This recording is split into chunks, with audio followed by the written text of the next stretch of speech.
I was born with a hole in my heart. See, opposition's been after me from the very beginning of my life. I'm so used to the struggle. When things happen now, I tell Mr. Smith all the time, I say, don't worry about that. I'm going to get over that. I'll take care of that. God's going to look out for that right there. It happens all the time. I was born with a hole in my heart. That was my first thing of realizing that I was supposed to have been out of here. When I found out that my mother also, when I was born, because of me, she had a loss of blood and she went into a coma. So for the first 7 days, we was equal. We was connected.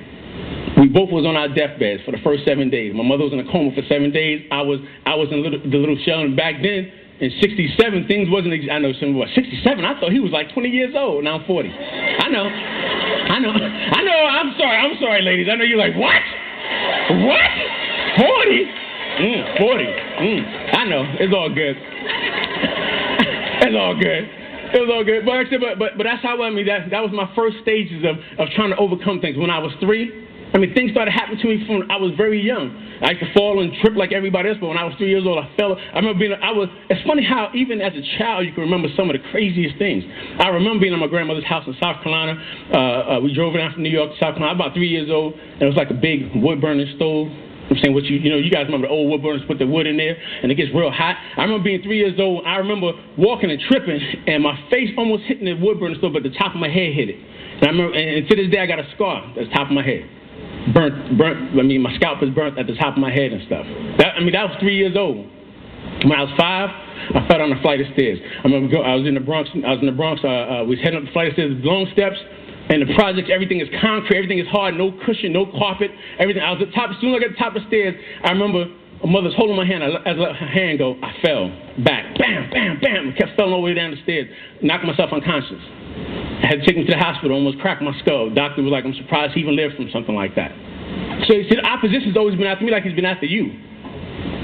It's not going to stop.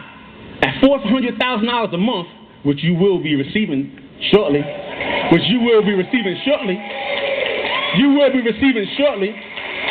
still going to have the same struggles. You're going to have the same struggles, guys. When I was 6, I remember being hit by a car. Sorry, this was 3, this was 5, this was 6. I remember, let me tell you a funny story about this. Well, it may not be funny, it may not really be funny, but it is kind of funny to me. Because when I remember running out the building, and I can't run out real fast because, a friend of mine was across the street, and I remember it like it was yesterday. I remember running out the street, and as soon as I ran out, as soon as I took off, normally I would look both ways as I crossed the street, but my friend was on the other side of the street. So when I came running out, I ran right in between some cars, and the taxi was like, boom. And when it hit me, it didn't hit me. I remember the guy running out the car, and he was like, oh, my God, I'm sorry. He looked at his car, and he was like, he looked at the car because it was a dent in the car, but then he was like, oh, I'm sorry. He just ran out. The neighbors and everybody running across, you hit him. But I was on my knees, and I remember standing up, and the only thing I had was a scrape on my knee. To this day, see, some people, they don't understand what that means, but I know what that means for me. I've always had a covenant. Always.